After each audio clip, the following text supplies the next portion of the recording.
Welcome everyone to Advanced Male Bioidentical Hormone Replacement Therapy. My name is Dr. Michael Kaplan. I'm your presenter for today's webinar, and it's a pleasure to speak with you. And we've got a lot of information to cover today, which I'm very excited to present to you, so let's get started.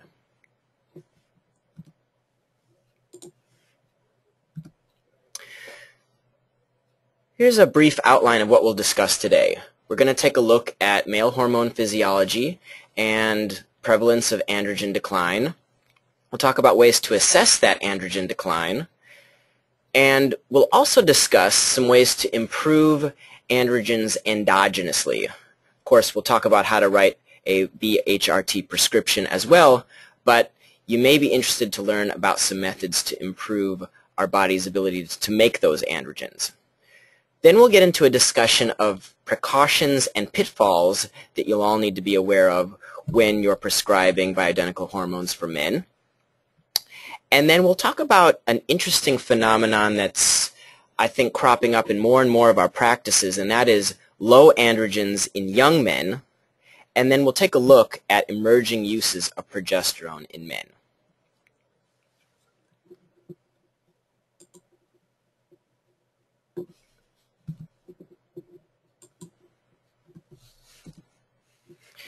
Now here's a question that I bet you're all wondering. How do I get a copy of today's slides? And if you stick around with us till the end of the webinar, I'm going to go ahead and answer that question for you then. Okay, so we've all heard, we all use the term andropause to describe decline of androgens in men, but I submit to you that it's probably not the most descriptive term to really describe what's going on. You know, we think about andropause as a sort of a male analogous phenomenon to menopause, and that's not really so. If we take a look at this brief comparison of the two situations, menopause versus andropause, they're quite different. Menopause can be quite abrupt. In women, andropause is usually gradual. The inevitability of menopause is universal, and andropause does not affect all men. Of course, we have a hallmark event in menopause. That's the cessation of menses. It affects all women. And in andropause, there's no single overarching presentation that we can really point to as a single defining factor in andropause, at least in terms of symptomatology. So the term that you will find more prevalently in literature is hypogonadism for whatever reason. But there are other terms that if you're searching PubMed you may see or you may use. Hypotestosteronemia, partial androgen decline in the aging male, and androgen decline in the aging male. That PADM or ADAM are used with some regularity. Let's briefly review how sex hormones work in men. Of course, the story begins with the hypothalamus. That's going to secrete GnRH. That's going to go to the pituitary, which will in turn secrete FSH and LH.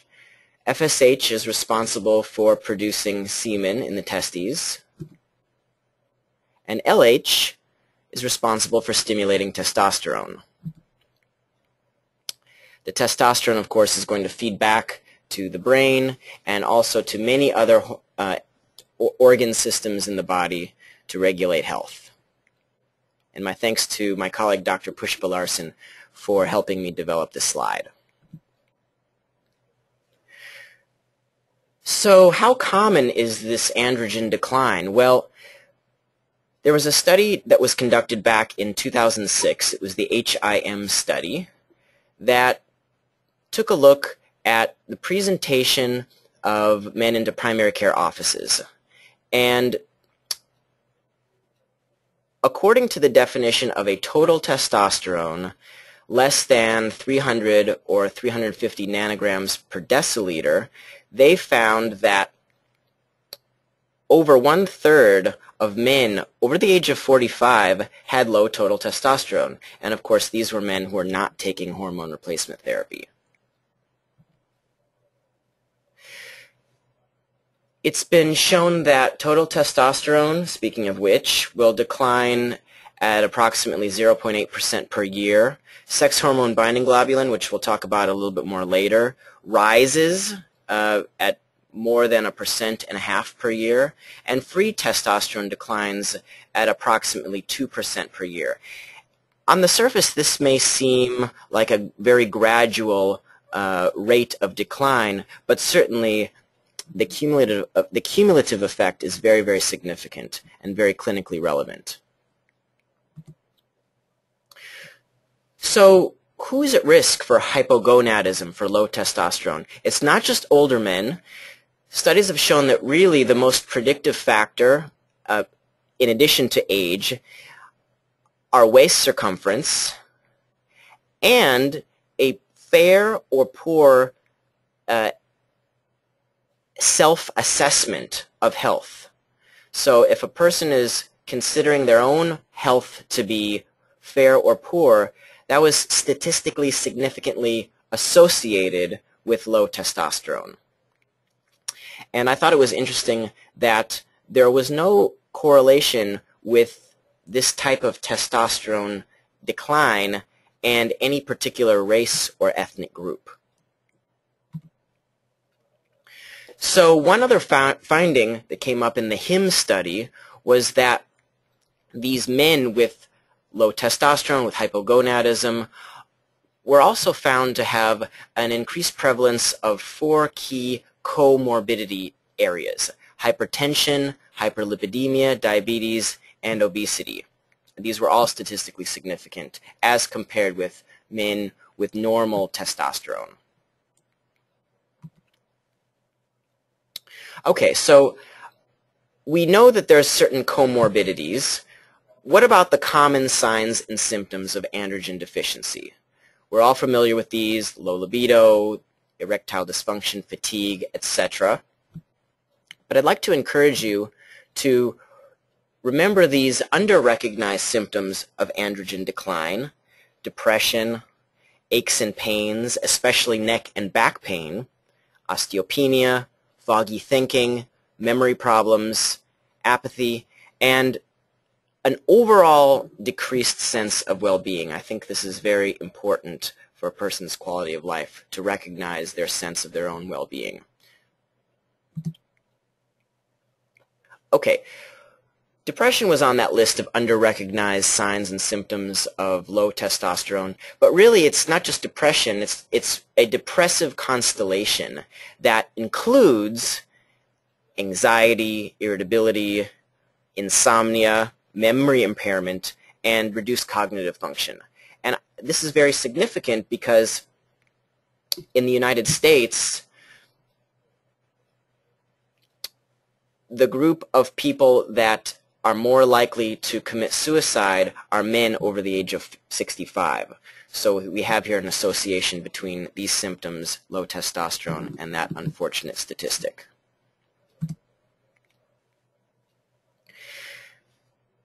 So the key point here is that depression is a multifactorial problem, and we're certainly not blaming the whole phenomenon of depression in men on low testosterone. Certainly it's a piece of the puzzle.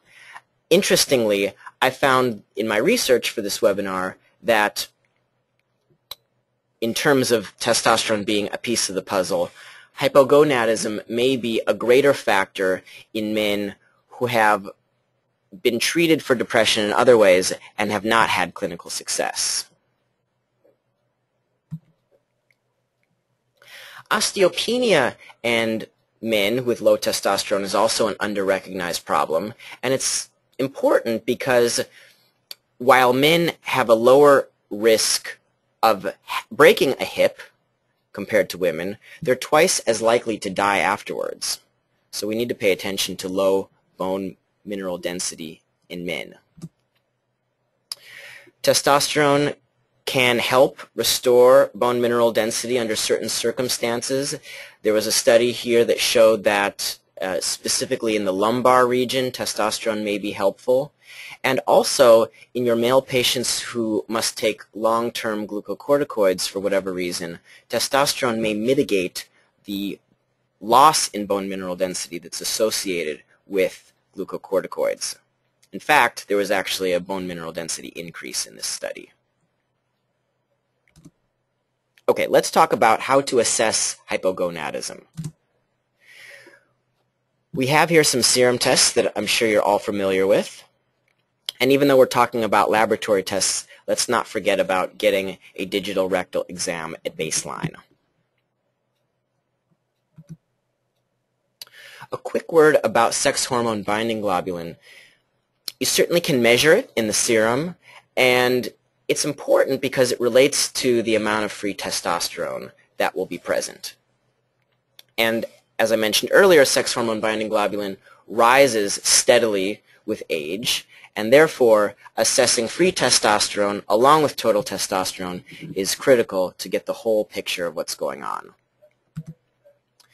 Here's an interesting online tool, and you can see the web address at the bottom of your screen, for calculating yourself bioavailable testosterone. This is the free testosterone plus the portion weakly bound to albumin. If you have your albumin value and your sex hormone binding globulin value and your total testosterone value, plug it into this calculator and you can calculate free and bioavailable testosterone.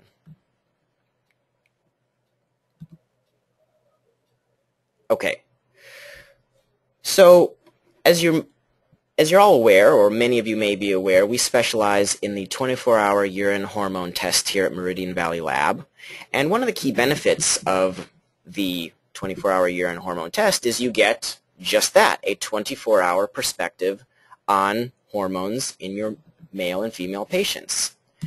Specifically when it comes to male patients, we need to remember that there's a circadian rhythm that governs testosterone secretion. Now, this circadian rhythm is more pronounced in young men, somewhat blunted in elderly men. Having said that, however, there was another study that observed that even though men have this more of a flatlined or blunted circadian rhythm, men who had normal testosterone levels in the afternoon were more likely to also have low testosterone levels in the morning. So this speaks to the importance of considering the full day secretion of testosterone, and other hormones too for that matter. Here's a glimpse at the 24-hour urine hormone report. It's quite the in-depth panel. And as it pertains to men's health, I just want to point out to you briefly a few areas. We measure 3 different types of estrogens, estrone, estradiol, and estriol, plus 2-hydroxyestrone and 16-alpha-hydroxyestrone. This is important for a man's prostate health.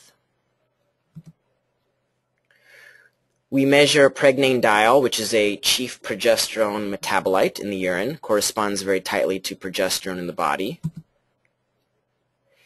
DHEA, testosterone, and key downstream metabolites from these two hormones that give us a sense about DHEA and testosterone utilization in the body. We also measure the 5-alpha reductase enzyme activity because this is a key determinant not only in androgen utilization, but also there's our strong associations and correlations with benign prostate hyperplasia, male pattern hair loss, and insulin resistance when 5-alpha reductase enzyme activity is elevated, as you see here in this sample report. And lastly, as it pertains to men's health, we take a look at a value called total urine nitrates. We're going to talk about this a little bit more later in the webinar. Let's discuss how we can improve androgens endogenously. Because before you want to before you might consider writing that prescription for bioidentical testosterone, you may try in certain patients to implement some of these factors to improve their testosterone internally. Certainly there are many more. This is a short list. But for today we're going to talk about sleep as a key lifestyle factor. We'll talk about a few targeted nutrients and herbs, and also some hormones that influence testosterone. So sleep is important not only for young men but older men. At the top of the screen you see a study in which a group of, I believe, a dozen men, and as you can see their mean age around 24 years old, underwent sleep restriction, and in this case sleep restriction meant 5 hours per night. Now certainly how many of our patients regard 5 hours a night as normal? Far too many, I suspect. Well, in any event, sleeping 5 hours per night for 1 week produced a daytime testosterone decline of between 10 and 15%. That's significant. With regard to older men, quote-unquote older men 64 to 74, I certainly do not believe that's old, but nevertheless, nighttime sleep was an independent predictor of both morning, total, and free testosterone. Anything we can do to promote sleep in our patients is going to have a positive impact on androgens. Now, vitamin A as a targeted nutrient is important for both testosterone production and sperm production. It's been shown very clearly in animal studies that vitamin A deficiency depresses both of these, testosterone and sperm. Conversely, a hypervitamin A state appears to inhibit testicular function as well. So like so many other things that we deal with in the world of bioidentical hormones, balance is the key. So vitamin A deficiency is officially considered rare. However, there was a study that took a look at 102 boys with short stature and delayed puberty.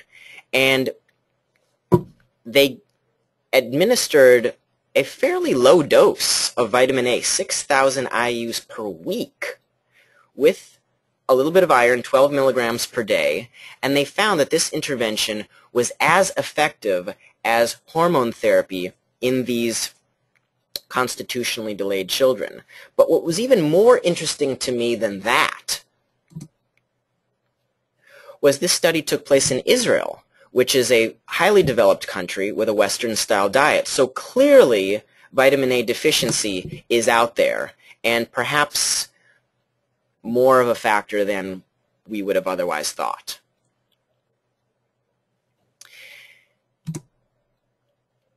Vitamin D is another important nutrient, corticosteroid hormone to consider. Here was a study that gave a low to moderate amount of vitamin D, as you can see here, 3,332 IUs to healthy but overweight men. And the vitamin D was able to increase testosterone according to all measurements, total, free, and bioavailable testosterone, and the result was statistically significant for all three measurements. Vitamin K2 is an emerging promoter of endogenous testosterone.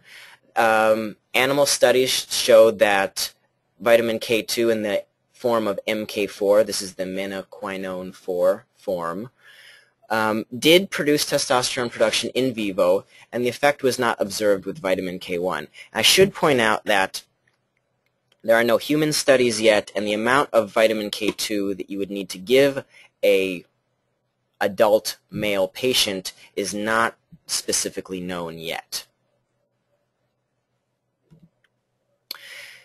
Zinc, to no one's surprise, is a very important nutrient. When zinc is low, we have all sorts of things related to androgens depressed. We have low serum LH, we have low testosterone. Interestingly, we have an increased hepatic aromatase function. We also have decreased hepatic androgen receptors. When, at least in animal models, zinc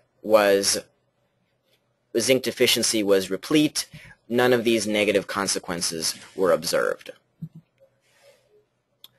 So similar to vitamin A, official zinc deficiency is classified as uncommon, but we have some groups, as defined by the NIH, that are at risk for low zinc: alcoholics, vegetarians, and people with the following chronic diseases. We have here inflammatory bowel disease, chronic liver disease, sickle cell anemia, diabetes, malignancy, or any malabsorption syndrome. Well, chances are we're going to see malabsorption syndrome, if not more of these chronic diseases in our office. So zinc is something we need to pay attention to.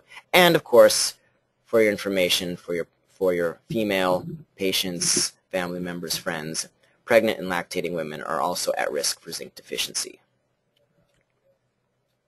Here are a couple of herbs worth noting. Tribulus terrestris, or commonly known as tribulus, was studied, and here's a human study, and of course always like to talk about human studies with regard to herbs. Tribulus was given for 20 days to a group of men, and there was a statistically significant testosterone enhancing effect in the first 10 days.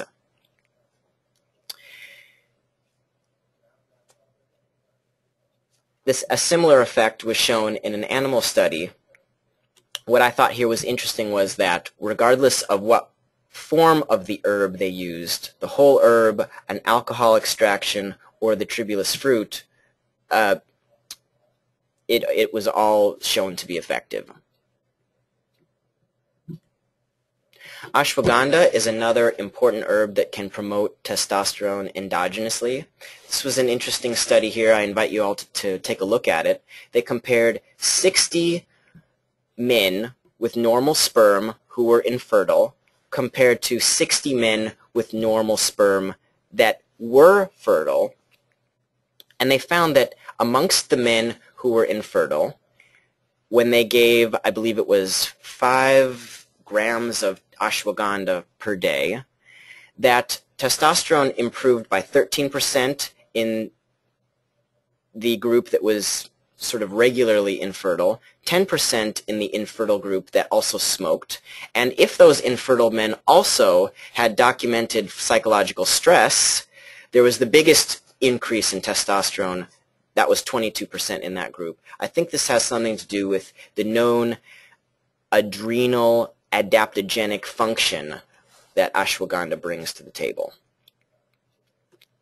And these men who had elevated serum cortisol, the ashwagandha was able to normalize that function as well, that laboratory value.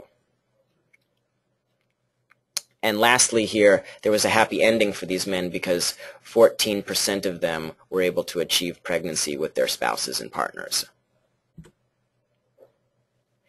Now, HCG is an important hormone that is often considered for younger men who wish to promote endogenous testosterone.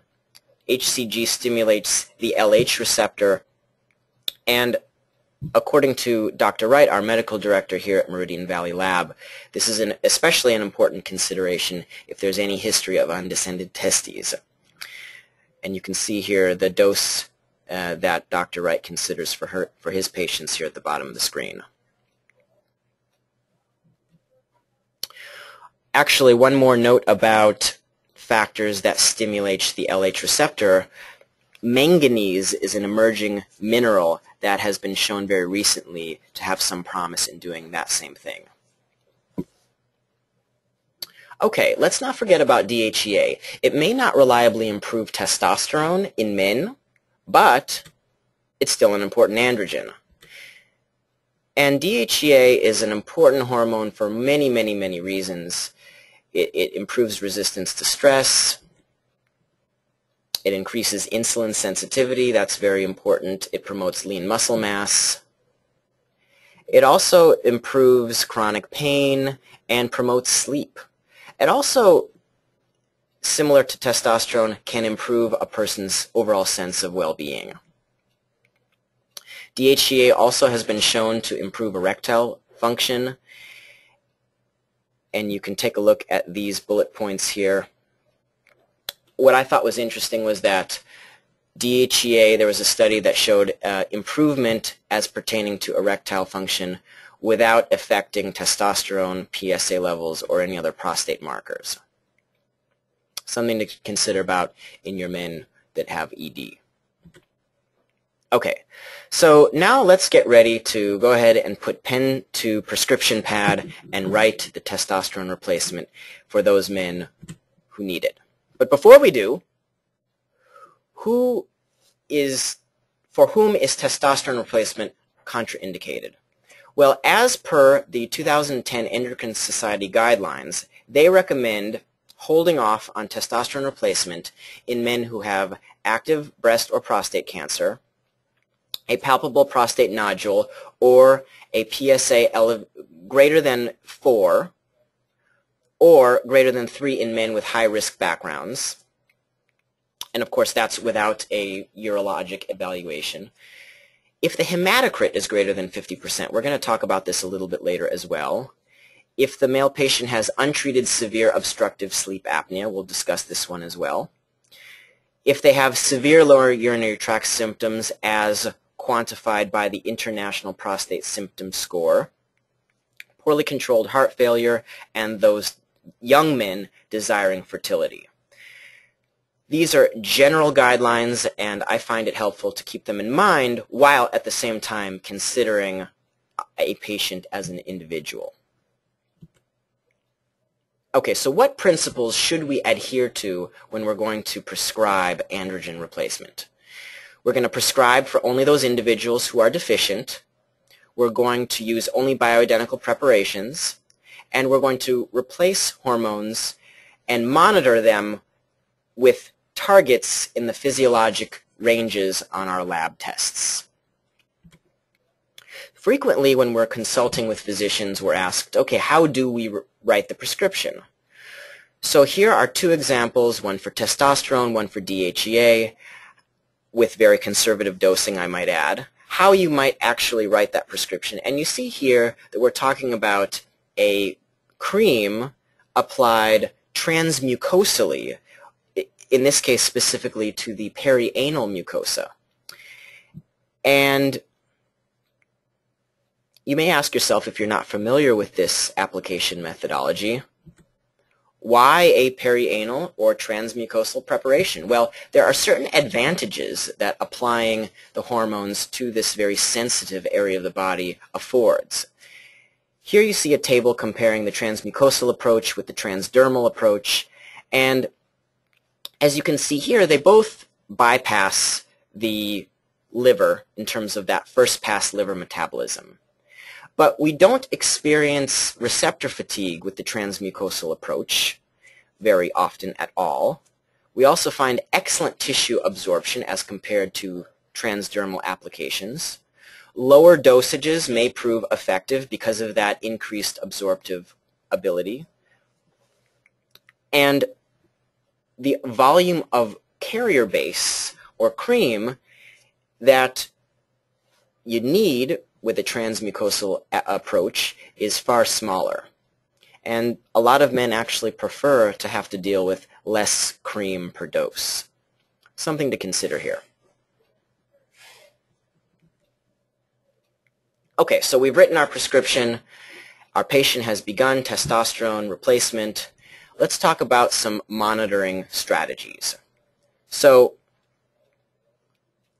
after that initial prescription, checking in with the patient in terms of signs and symptoms and a general physical exam 3 to 6 months after initiating treatment is a reasonable approach. Also, we're going to monitor hormonal levels according to that same interval. And I've got these broken out into 2 separate lines because we're going to, of course, give a very high priority to how the patient is presenting in terms of their signs and symptoms. We're going to monitor hematocrit according to a similar interval.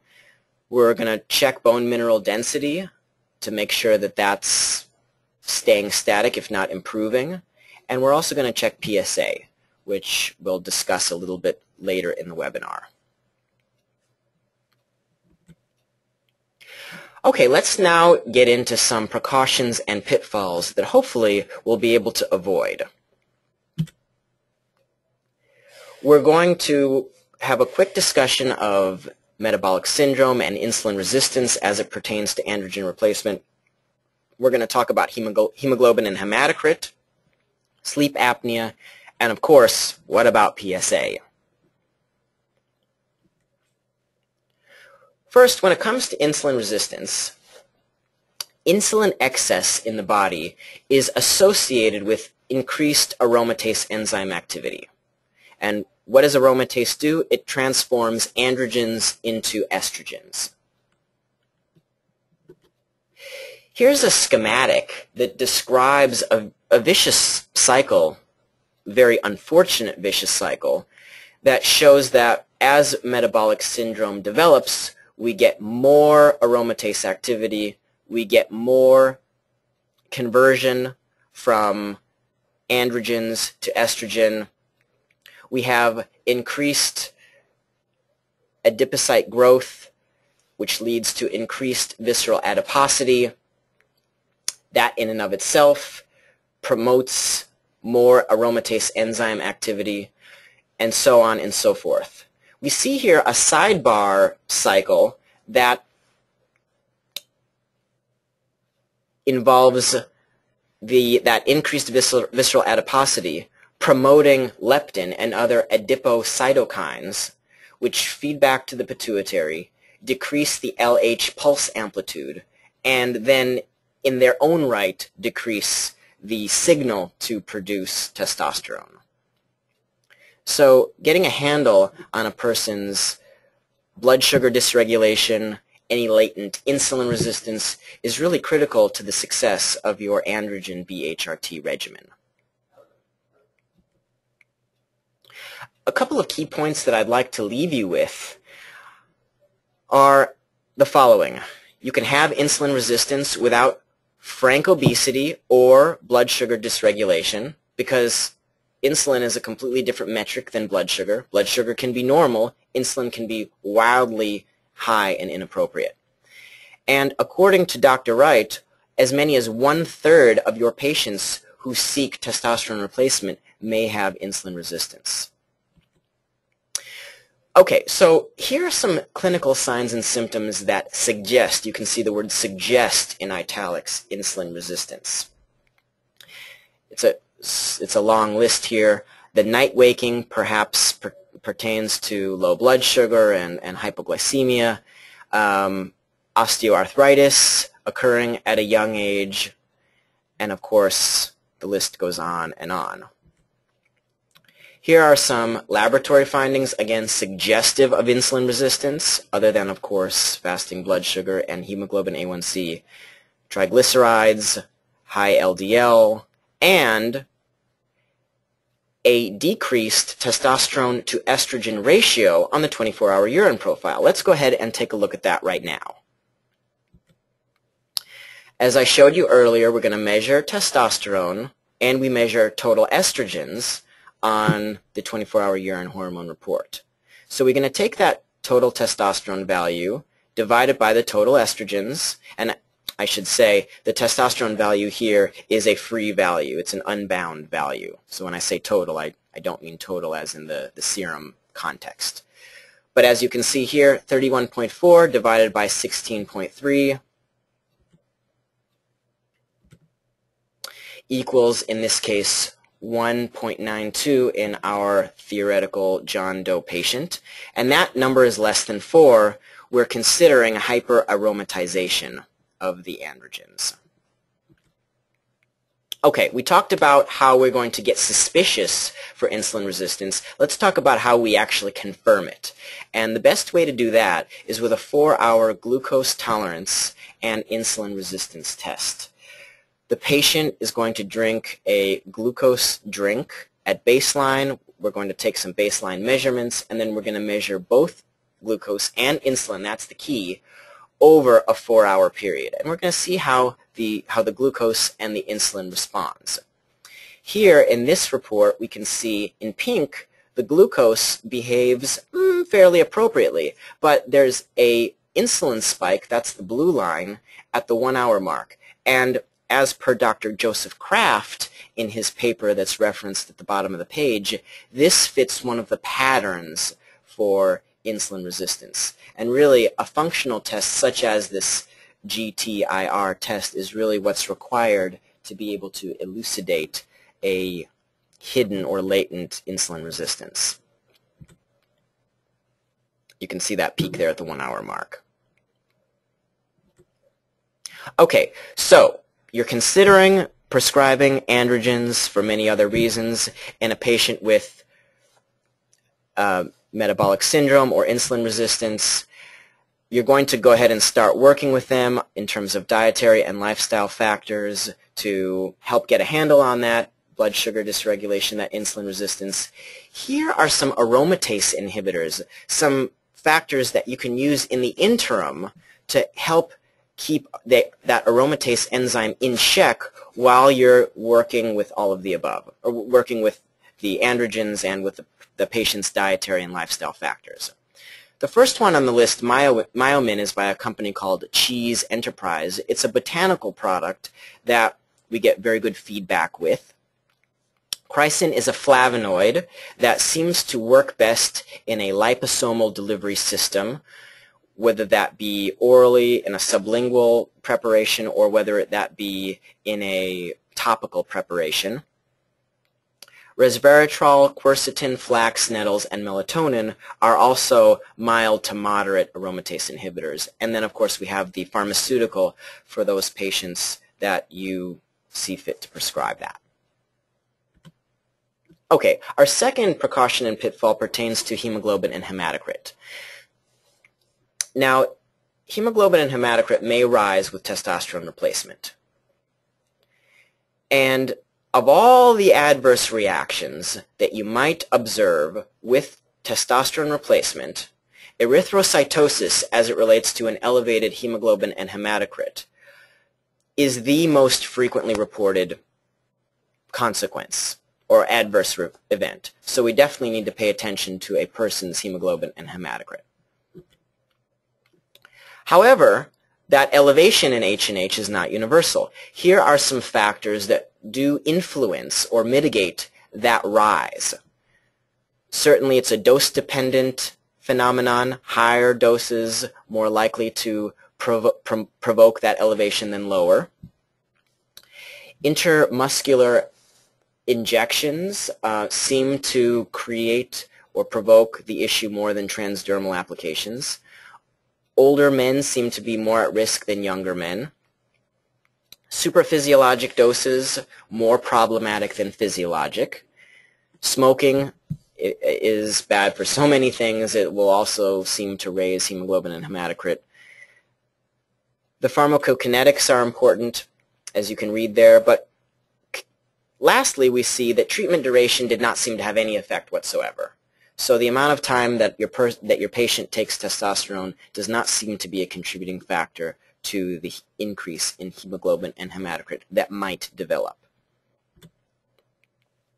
Okay, why is this a problem in the first place if we have an increase in hemoglobin and hematocrit? Doesn't that mean we have increased oxygen carrying capacity?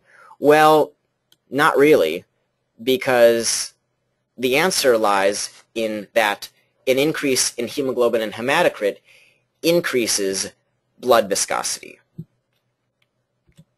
Blood viscosity is a measurement that pertains to the thickness and the stickiness of the blood. And it also is a parameter that speaks to the friction against blood vessels, the work of the heart, and when high can prevent or impede oxygen delivery to organs and tissues. Blood viscosity is a parameter that seems to connect all of the other risk factors that we talk about for cardiovascular disease, the male gender, age, dyslipidemia, etc. And while blood viscosity is not routinely discussed in clinical settings, there are a wealth of publications that are out there, and certainly this has been a very hot topic of conversation in more academic circles. So I'm going to propose to you that not only measuring hemoglobin and hematocrit, but also measuring whole blood viscosity, as we offer here at Meridian Valley Lab, is something to strongly consider at baseline, 3, 6 months, and then annually thereafter as part of your monitoring regimen. If you'd like to learn more about blood viscosity, we have a webinar that was recorded some time ago that's archived at meridianvalleylab.com and also on our Meridian Valley Lab YouTube channel that will take you through the basics of blood viscosity as it pertains to a clinical setting. And there are some other key references here that you do well to consider if you'd like to learn more. Okay, let's have a brief word about sleep apnea. Now, sleep apnea is not routinely discussed at bioidentical hormone replacement conferences and seminars. However, in the literature, there are some older studies that do show an exacerbation in sleep apnea with certain patients. These studies, the ones shown here, you can see were involved some fairly high doses, some fairly high IM doses, and men who had pre-existing risk factors for sleep apnea did seem to have exacerbations in that sleep apnea. Having said that, and while, as you saw earlier, sleep apnea is a relative contraindication for testosterone replacement according to the 2010 Endocrine Society guidelines, we have some later studies here that show a different message. We show an inverse association between sleep apnea and testosterone. We show testosterone with a phosphodiesterase inhibitor improving erectile dysfunction, improving erectile function in men with sleep apnea, and then another study showing no relationship at all between testosterone and sleep apnea. So what do we make of all this? The bottom line, and the study here at the bottom of the page by Hanafi, I recommend highly, it really discusses the matter very thoroughly. The evidence between testosterone replacement and sleep apnea is very inconsistent. The benefits of physiologic doses, and I do emphasize physiologic doses, may outweigh the possible risks. And then, of course, monitor your patients who have sleep apnea very closely and treat that specifically. Okay, let's discuss PSA now. PSA may rise with testosterone replacement, but the reliability of that rise is mixed. So here we have a study conducted in 2003 that examined the effects of testosterone replacement and PSA. There were 9 studies they took a look at overall. 5 studies showed no effect whatsoever between testosterone replacement and PSA. 4 studies did show an association. The rise in PSA was slight, but it was significant, and you can see here that the rise in PSA for the first 3 bullet points remained within normal limits. One patient out of the 9 studies did have an increase in their PSA over 4, which seems to be the cutoff according to the 2010 Endocrine Society guidelines. Here is another study from 2005 that looked at adverse events in testosterone replacement. And what I'd like to focus your attention on right now, here at the bottom of the table, we show that per 1,000 patient years, we had 0 extra deaths. In the testosterone group, we had 7.3 extra deaths in the placebo group. I think this was remarkable. So in my mind, this speaks and sort of adds fuel to the controversy behind PSA that we're so intimately familiar with. Okay, we should still pay attention to PSA, and I'd like to direct your attention to the bottom row of this table. The bottom row describes the latest recommendation in terms of what we should do with PSA as it pertains to testosterone replacement. The top of the table is there for your historical reference to see how the guidelines have changed over time. But as you can see here, the recommendation is that any increase in PSA greater than 1.4 nanograms per mil within any 12-month period is an opportunity to refer to a urologist. There's some other criteria too that you can read as well. Okay, a final word on PSA. Consider color Doppler ultrasound if you have that methodology available to you as a relatively non-invasive yet highly informative assay. Remember to take into account prostate cancer risk factors apart from just the PSA, and of course remember to treat each patient as an individual.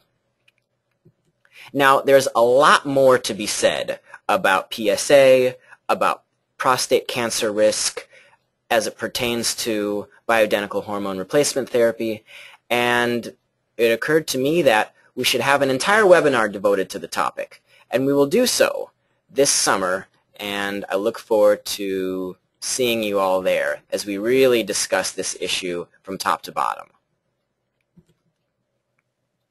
Okay, no male advanced BHRT webinar would be complete without a discussion about erectile dysfunction. Here I put forth two scenarios. What if you have a male patient that already has balanced hormones but still suffers from ED? Or what if you have a male patient that suffers from ED but for whatever reason may not be a candidate for BHRT? What do you do then? Well, one possibility has to do with total urine nitrates.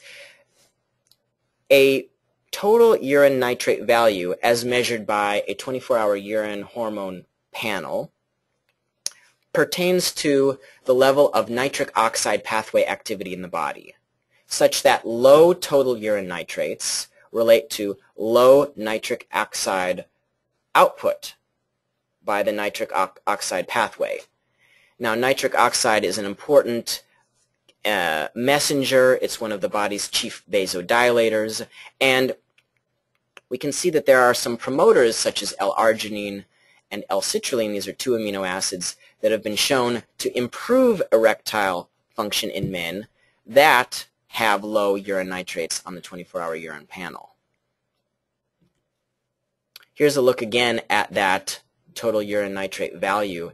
So values that are low or low in the range increase the likelihood that that patient is going to be a good candidate for nitric oxide pathway promoters as it pertains to erectile dysfunction.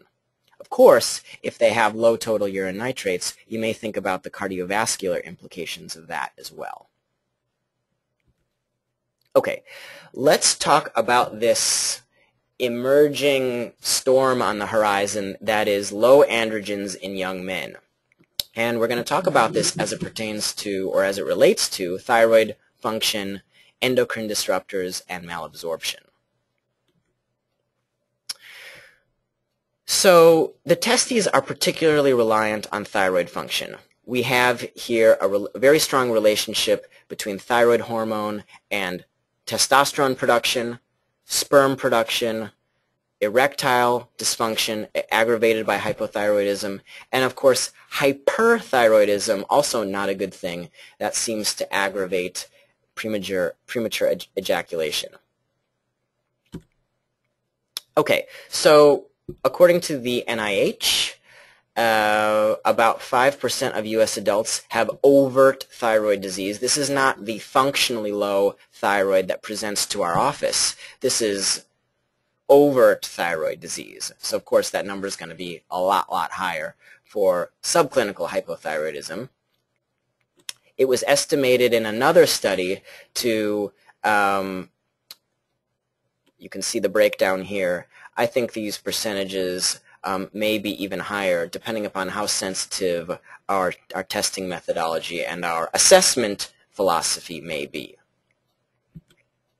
Okay, so thyroid function impacts testicular production of testosterone. Why would a person have low thyroid function in the first place? Well, they may have an autoimmune disease. While that's more common in women in terms of Hashimoto's disease, it's still something to pay attention to in men if they have autoantibodies to thyroid. Gluten sensitivity is dramatically associated with low thyroid function.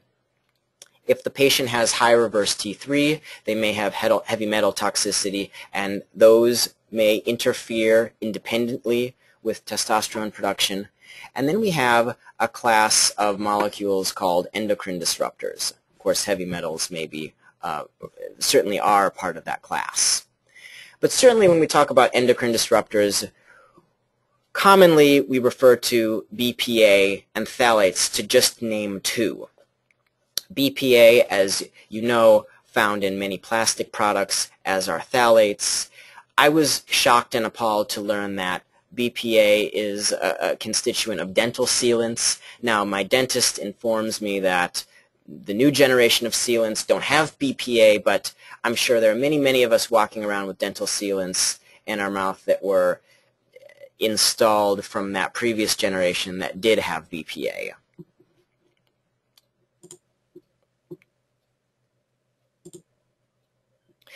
Okay, as you can see here, BPA resembles estradiol, and that's the connection. It's estrogenic in its influence. It's actually a weaker estrogen than estradiol, but again, we're talking about a cumulative effect here in the body, years and years of exposure. Okay, so here we have a study, 167 men recruited via a fertility clinic. They got a baseline measurement and found that 87% of them had elevated urinary BPA levels. They then tested some other measurements and found that this elevated BPA was associated with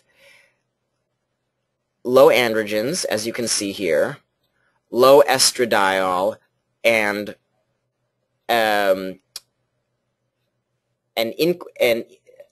there was an inverse relationship between BPA and TSH. So low TSH, in this case, not a good thing. It's a decreased signal to the thyroid to produce thyroid hormones. Why the low estradiol? I think it has something to do with that, what we saw in the previous slide, the fact that BPA looks a lot like estradiol, and it can actually inhibit endogenous estradiol in the body. But that's not a good thing because the cumulative effect of BPA, while a weak estrogen, still can mount. Okay, the key point here, and there's certainly a lot more that could be discussed, we must practice environmental medicine as well as anti-aging medicine, and certainly I think there's room for an entire discussion on endocrine disruptors alone, and we may, in fact, put that together for you in the future. If your patient has any degree of malabsorption, that's going to impact steroid hormones. If they have food allergies, if they have gluten sensitivity, antibiotic use, antacid use, that's going to compromise the health of the GI system. That in turn is going to decrease the amount of fat that they're able to absorb from their diet. And low total cholesterol is associated, of course, not only with a decreased ability to produce steroid hormones, but also with all-cause mortality and suicide. So if your patient has low total cholesterol, that is something to pay attention to in terms of their hormonal health and their gut health. Okay. Here's a note about marijuana. I won't read the whole slide to you. It seems that acute marijuana use is more significant than chronic marijuana use. That might have something to do with an habituation effect. And clearly, apart from male hormones, marijuana may have a very much deleterious impact on sperm production. Okay, lastly, let's talk about progesterone in men. This is an emerging treatment methodology, an emerging philosophy that men may also be candidates for progesterone supplementation. Progesterone, interestingly enough, in healthy men should not decline with age, and their levels should be similar to what postmenopausal women should have. So progesterone in men, certainly there's no uterus, there's no endometrium to act upon, but there are some important functions. It exerts a similar calming, quasi-hypnotic effect via a GABA-like intermediate similar to women. It's a 5-alpha reductase inhibitor.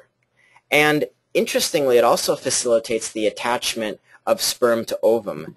And that may be something to consider in your men with infertility. Okay, so emerging applications of progesterone in men. BPH, and I think in that situation it's to balance the stimulatory effect of estrogen. Male pattern baldness, that may relate to its ability to inhibit 5-alpha reductase. Fertility, as I just mentioned. Insomnia, because of the relaxing sedative effects. And, of course, estrogen excess, typically from xenoestrogens and also from inappropriate aromatase activity. Much more research is needed here, but wanted to at least broach the topic of conversation with you today. Okay, so let's not forget the adrenal glands and the adrenal hormones. Low cortisol, if present, whether it be from a physiologic or emotional stressor, will compromise the success of your BHRT regimen. So let's remember to assess and treat, according to that person being an individual, the adrenal gland. Okay, in conclusion today, please remember the importance of the 24-hour point of view when measuring hormones. Let's think about ways to improve endogenous androgens. There are multiple approaches. Individually, they may not on their own produce large increases in testosterone, but I think together the sum may be greater than the sum of the parts. Insulin resistance is a phenomenon that we need to pay attention to and may be a factor in as many as 1/3 of your patients. Considering measuring whole blood viscosity in addition to hemoglobin and hematocrit. And then lastly, environmental toxin exposure is significant and is a key factor to consider in terms of removing obstacles to healthy androgen production and healthy thyroid function. And of course, treat the whole person.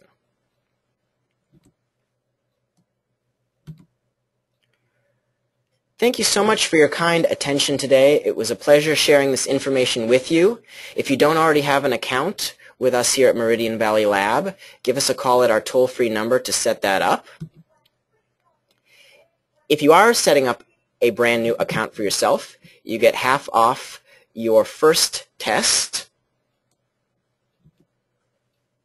And every profile that you order comes with a free telephone consultation with either myself or one of my colleagues here, the consulting physicians, and our mandate here is to make the results as clinically useful to you as possible.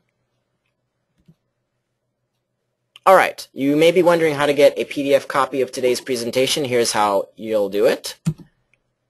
We're going to send you an email shortly, and it's going to contain a link to a survey. If you'd be so kind as to complete that survey, then we'll send you a copy of the webinar.